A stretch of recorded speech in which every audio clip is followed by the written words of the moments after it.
Coming up on 5 Minute News. Blinken agrees war crimes committed in Ukraine. Trump White House aide authored report to overturn election. And appeals court revives Biden's climate change cost estimate. It's Friday, March 18. I'm Anthony Davis. Antony Blinken, the US Secretary of State, said on Thursday that he agrees with President Joe Biden's remarks that war crimes have been committed in Ukraine, and US experts were gathering evidence to prove it. Biden told reporters a day earlier that he believed Russian President Vladimir Putin was a war criminal, but the White House later said that no formal determination had been made on potential violations of international law since Russia's February 24th invasion of Ukraine. Personally, I agree, Blinken said in a news conference at the State Department. Intentionally targeting civilians is a war crime, Blinken said, adding that he finds it difficult to conclude that the Russians are doing otherwise after the destruction over the past few weeks. Blinken recounted recent incidents of Russia bombing hospitals, schools, and a theatre where civilians were sheltering, and said they were part of a long list of attacks on civilian, not military locations across Ukraine. Washington's new ambassador-at-large for global criminal justice, Beth Van Schack, who was confirmed by the U.S. Senate on Tuesday, will lead State Department efforts aimed at documenting and evaluating potential war crimes being committed in Ukraine, Blinken said. We'll make sure that our findings help international efforts to investigate war crimes and hold those responsible accountable, Blinken said. The International Criminal Court Chief Prosecutor Karim Khan visited Ukraine and neighbouring Poland this week after the court opened an investigation into possible war crimes in the conflict earlier this month.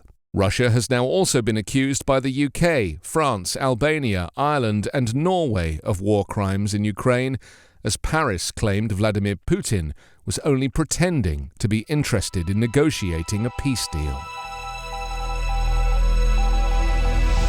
Just weeks after the 2020 election, at least one Trump White House aide was named as secretly producing a report that alleged Donald Trump lost to Joe Biden because of Dominion voting systems, research that formed the basis of the former president's wider efforts to overturn the election.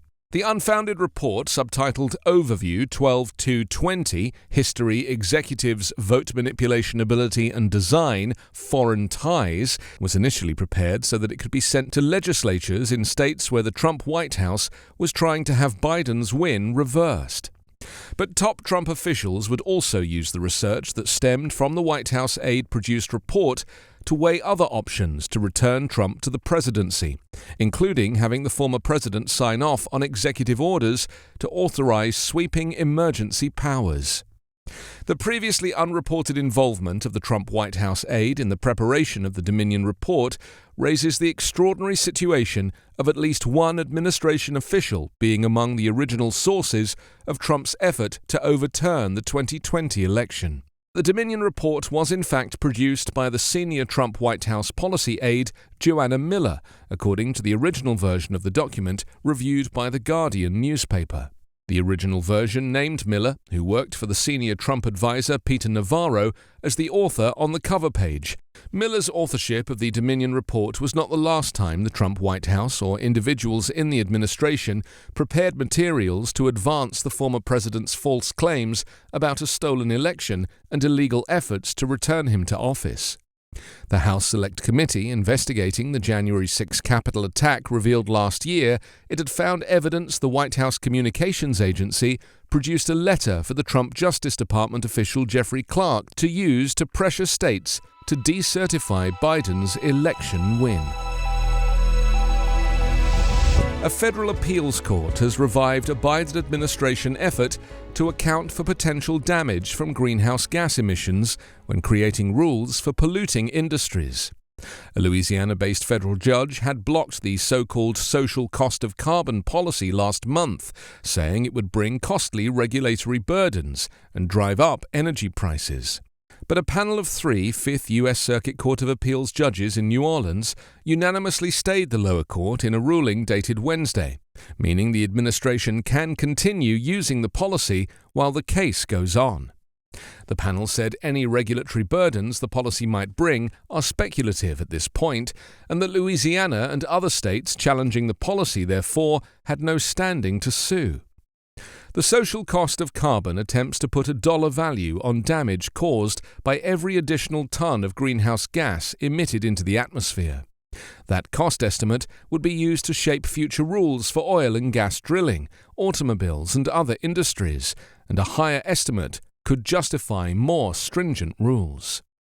President Biden, on his first day in office, issued an order that restored the cost estimate to about $51 per ton of carbon dioxide emissions, after the Trump administration had reduced the figure to about $7 or less per ton. Republicans and business groups have questioned the accuracy of the complex economic models used to derive the cost estimate. They argue that an emphasis on future climate damage would hobble the economy, particularly the energy industry. You can subscribe to 5-Minute News on YouTube with your preferred podcast app. Ask your smart speaker or enable 5-Minute News as your Amazon Alexa flash briefing skill.